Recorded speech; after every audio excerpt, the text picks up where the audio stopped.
New York, 20 million. LA, 13 million. Chicago, 9 million. Dallas, 8 million. Houston, 7.5 million? It surprises many people, but Houston is actually the 5th largest metro area in the United States and is growing rapidly. By 2050, it's estimated that Houston could be home to over 10 million people.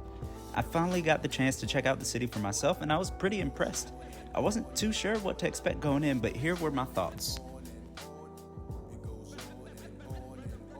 Downtown is a bit more than massive office towers and giant 5-lane roads.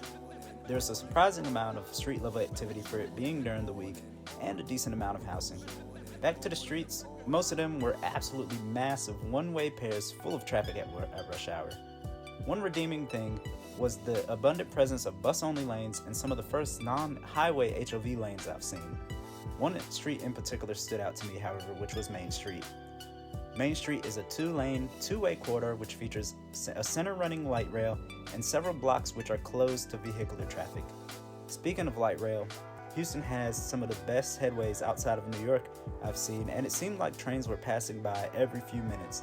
There's ambitious plans to grow their 23-mile system to a 40-mile system, as well as adding a comprehensive BRT network. There's a few solid on-street bikeways too, with many more in the works. Below the streets, there's a series of underground tunnels which felt extremely eerie and forgotten about. Those good old 1970s era avoid the streets at all cost days. I'd imagine they're good for the humid summers though. Another thing of note was the seemingly lack of homelessness individuals for a city of this size, which may speak to Houston's good housing policies and lack of zoning, which has kept housing rather attainable. While there's not a ton of green space in downtown proper, Discovery Green offers a typical urban park. In addition, the Buffalo Bayou has miles and miles of riverside trail and greenery and offers some really good spots to catch the skyline. A few miles out, Memorial Park even has an insane lane bridge. Outside of downtown, it really kind of reminded me of how Atlanta is set up in terms of huge sub-areas. There's a Midtown, a medical district, which has also a beautiful, huge park, zoo, and more. And both of these areas are directly connected to downtown via light rail and bikeways.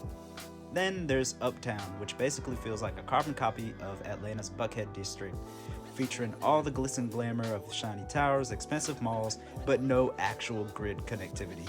And although it does have a great new BRT system, it's not directly connected to downtown via high-capacity transit. Not yet, at least. As with any growing U.S. city, the sprawl is on another level, perhaps nowhere more than Houston and Dallas though. The I-45 approach sees sprawl start about 75 miles from downtown, and there's 4 perimeter highways. Some of the interchanges and lanes are just on another level, so much concrete, and of course, many of them are planned to be widened and revamped. At least a lot of these plans include BRT and dedicated lanes for them. Hopefully, one of the positives of the I-45 project will be consolidation of some of the interchanges and interstates in downtown. Next time I'm in town, I hope to explore some of the neighborhoods more and see some dense infill developments.